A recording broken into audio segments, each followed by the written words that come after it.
सहयोगी हमारे साथ लगातार बने हुए हैं। विशाल, हमने देखा कि किस तरह से प्रधानमंत्री का जोरदार स्वागत किया गया है और अब सबकी नजरें टिकी हुई हैं आज जो मुलाकातें होंगी उनके ऊपर। कितनी अहम होगी आज की बैठकें?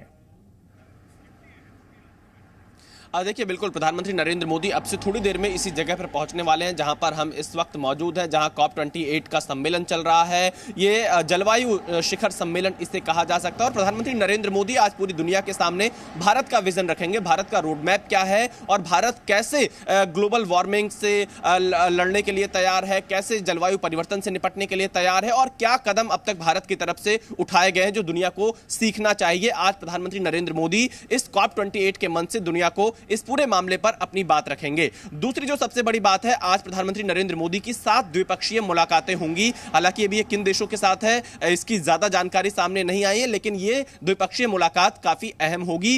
इसमें यूएई के साथ भी द्विपक्षीय मुलाकात यहां पर संभव बताई जा रही है। कुछ और देश हैं जिनके साथ प्रधानमंत्री नरेंद्र मोदी की मुलाकात होगी और इन मुलाकातों पर सबसे ज्यादा नजर इसलिए रहेंगी क्योंकि जिस तरह से मिडिल ईस्ट में इजराइल और हमास के बीच में वॉर चल रहा था या फिर जो दूसरी ग्लोबल इस समय चुनौतियां हैं, वैश्विक जो समस्याएं हैं, उन तमाम मुद्दों पर इस द्विपक्षीय मुलाकात के दौरान प्रधानमंत्री नरेंद्र मोदी की अपने जो उनके समकक्ष हैं उनके साथ में बातचीत हो सकती है। इस पर पूरी तरह से नजरें रहेंगी। इसके अलावा प्रधानमंत्री नरेंद्र मोदी 2 इस हाई लेवल इवेंट में भी शामिल होंगे जो कि जलवायु परिवर्तन से जुड़े हुए हैं। यूएई के साथ ग्रीन क्रेडिट को लेकर जो भारत की बातचीत हुई थी उस बातचीत को और ज्यादा आगे यहां पर भारत बढ़ा सकता है। तो फिलहाल प्रधानमंत्री नरेंद्र मोदी का बिल्कुल पैक कार्यक्रम है यहां पर और अब से थोड़ी देर में इस वेन्यू पर पहुंचने वाले हैं जहां पर मैं मौजूद हूं। एक बार तस्वीरें दिखा देता हूं। यह दुबई का एक्सपो सिटी सेंटर का क्षेत्र है और यहीं पर COP28 सम्मेलन हो रहा है जिसमें जलवायु परिवर्तन के मुद्दे पर दुनिया भर से लगभग 60,000 की संख्या में प्रतिनिधि पहुंचे हुए हैं। लेकिन आज का दिन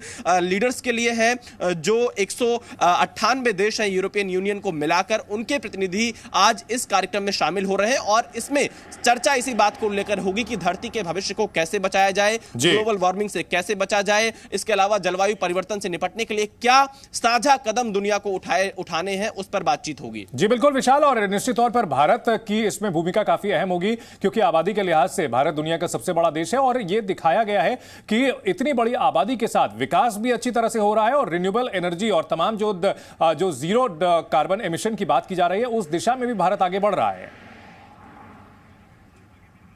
बिल्कुल चंदन, देखिए भारत अपने इस लक्ष्य को बिल्कुल उसने निर्धारित किया हुआ है कि 2045 तक हमारा लक्ष्य कितना रहने वाला है, कितना कार्बन उत्सर्जन हमें कम करना है। 2070 तक नेट जीरो की बात भारत की तरफ से की गई है। तो ऐसी स्थिति में भारत ये जानता है कि फ्यूचर प्लानिंग कैसे करनी है, कैसे रिसोर्सेज को बचाना है और इसके साथ ही क्योंकि सबसे ज्यादा आबादी वाला देश भारत है, यहाँ पर विकास भी भारत कर रहा है, लेकिन सस्टेनेबल ग्रोथ कैसे हो, सस्टेनेबल एनर्जी की तरफ कैसे आगे बढ़ा जाए, भारत का जोर इस पर है। और भारत ने अपना एक पेविलियन भी यहां पर बनाया हुआ है इस COP28 के कार्यक्रम में, जिसमें साफ तौर से जो भारत के रिन्यूएबल एनर्जी के सोर्सेस हैं उनको यहां पर दिखाया गया, कैसे पवन ऊर्जा को भारत बढ़ा रहा है, सौर ऊर्जा को भारत बढ़ा रहा है, इलेक्ट्रिक व्हीकल के क्षेत्र में भारत ने किस तरह से काम किया है, इस पर पूरी एक प्रदर्शनी लगाई गई है COP28 में। लेकिन यहां पर एक बड़ी बात यह है कि भारत ग्लोबल साउथ की भी आवाज बन रहा है। ग्लोबल साउथ के वो देश जो कि विकासशील देश कहलाते हैं, भारत ने G20 में भी उनके मुद्दे को उठाया क्योंकि विकसित देश अपने हिसाब से प्रतिबंध लगाना चाहते हैं